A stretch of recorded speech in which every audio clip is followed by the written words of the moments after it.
Assalamualaikum warahmatullahi wabarakatuh. Perkenalkan, nama saya Wahyu Prayogi dengan NIM 2021210117. Di sini saya akan membuat video untuk menjelaskan materi pada bab 5 seperti yang ditugaskan Bu Mary. Baik, di sini saya langsung masuk saja pada materinya, yaitu masyarakat dan partisipasinya dalam pemerintahan daerah.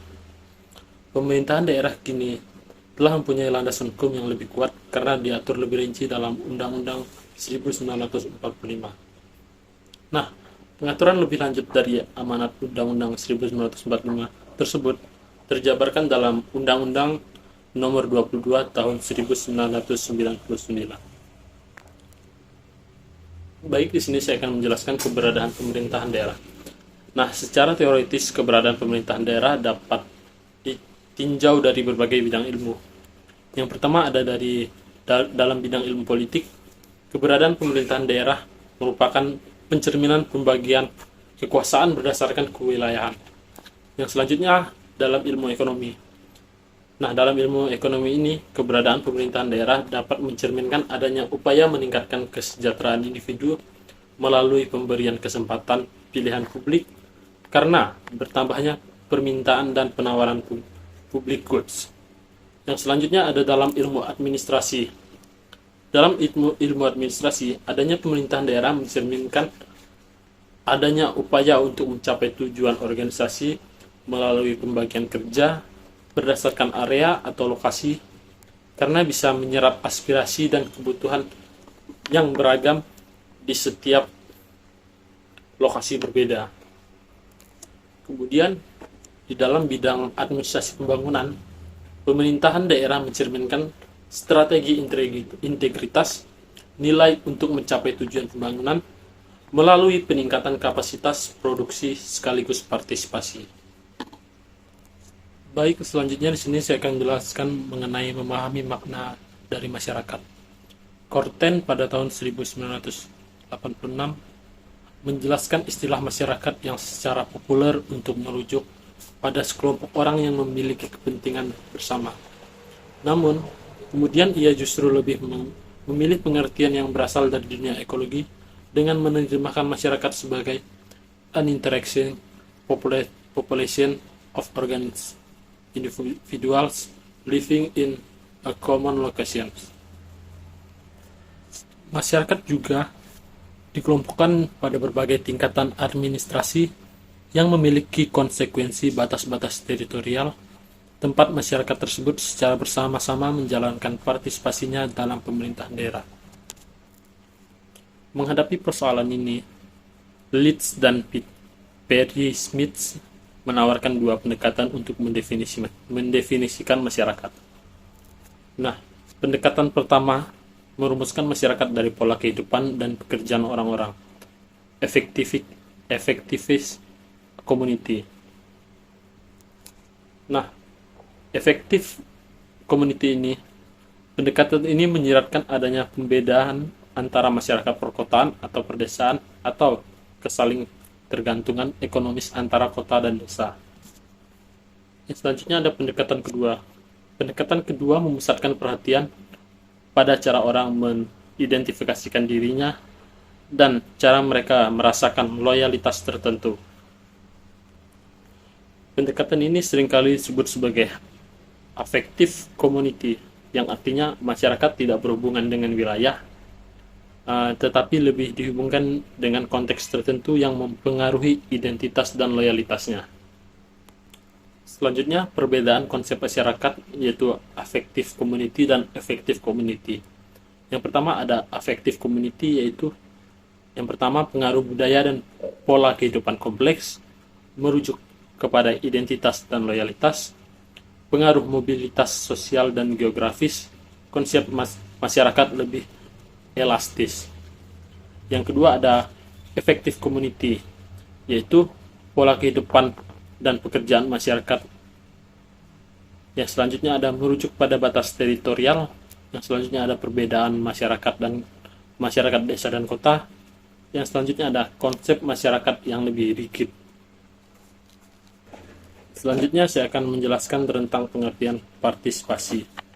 Nah, Dengan mengutip apa yang diungkapkan dalam The Oxford English Dictionary, Rahneima memulai pembahasannya mengenai partisipasi sebagai the action or fact of parking, having or farming a part of.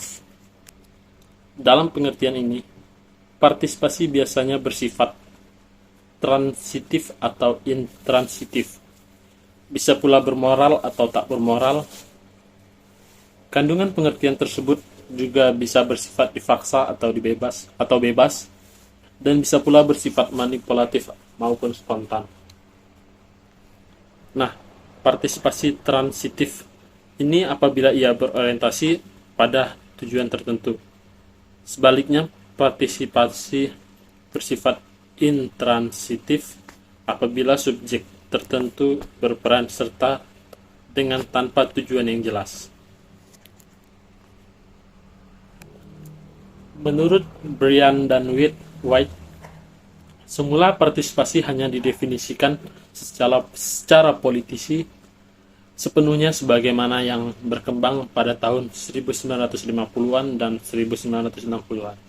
Nah, dalam pengertian ini, partisipasi diartikan sebagai pemungutan suara, keanggotaan dalam partai, kegiatan dalam perkumpulan sukarela, gerakan protes, dan lain sebagainya. Selanjutnya, mengutip dari pendapat John Nelson, mereka mengungkapkan bahwa partisipasi politis ini dapat dibagi dalam dua arena, yakni partisipasi horizontal dan vertikal. Yang pertama, partisipasi horizontal melibatkan masyarakat secara kolektif untuk mempengaruhi keputusan kebijakan. Sementara yang kedua, partisipasi vertikal terjadi ketika anggota masyarakat mengembangkan hubungan tertentu dengan kelompok elit dan pejabat yang bermanfaat bagi kedua belah pihak.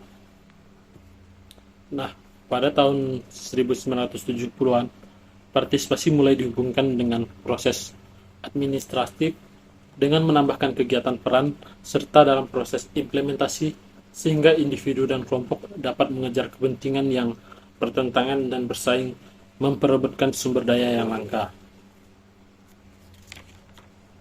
Baik, selanjutnya saya akan menjelaskan tentang paradoks partisipasi yang menimbulkan pertanyaan besar tentang berbagai faktor-faktor apa yang berpengaruh terhadap partisipasi publik dalam pemerintahan daerah. Phillips dan Graham mengungkap bahwa untuk mendorong terjadinya partisipasi publik dipengaruhi oleh beberapa faktor. Yang pertama, partisipasi publik dalam pemerintahan daerah terjadi di dalam lingkungan politik. Arus politik pada arus lokal memberikan dinamika penting dalam usaha mengikat masyarakat. Nah, yang kedua, konteks intergovernmental atau hubungan antar pemerintahan juga merupakan hal yang penting. Nah, faktor ini berkaitan dengan peran setiap jenjang pemerintahan terhadap isu-isu yang dibahas. Ada potensi perbedaan persepsi antar pejabat di setiap jenjang tersebut yang membuat proses dan substansi partisipasi publik menjadi lebih kompleks. Perbedaan tersebut bisa ditemukan dalam alam politik maupun birokrasi. Yang ketiga, diperlukan suatu sarana penting untuk mengajak masyarakat berpartisipasi. Terdapat banyak sarana atau teknik partisipasi yang masing-masing memiliki karakter yang membedakan dengan yang lain. Yang perlu diingat adalah, sarana bukanlah tujuan, tetapi merupakan alat untuk mencapai tujuan, yakni partisipasi yang efektif. Namun demikian, sarana ini perlu diperhitungkan karena ia merupakan faktor yang juga menentukan tercapainya suatu tujuan tersebut. Baik, selanjutnya saya akan menjelaskan kesimpulan dari materi apa yang telah saya jelaskan dari pertama tadi. Jika seseorang menghendaki menekuni partisipasi masyarakat, terdapat 3 aspek penting yang perlu diketahui sebagaimana telah dijelaskan dalam tulisan yang sebelumnya. Yang pertama, pemahaman atas makna masyarakat dan posisinya dalam pemerintahan daerah. Yang kedua, penguasaan atas rentang pengertian partisipasi sehingga dapat memilah dengan baik perkembangan pengertian partisipasi serta beragam bentuk dalam praktik pemerintahan daerah. Yang ketiga, pemahaman yang baik atas derajat partisipasi masyarakat yang menunjukkan tingkat praktik partisipasi yang berlangsung dalam proses pemerintahan daerah. Baik, mungkin sekian penjelasan saya mengenai materi pada bab 5 dengan judul masyarakat dan partisipasinya dalam pemerintahan daerah. Terima kasih. Assalamualaikum.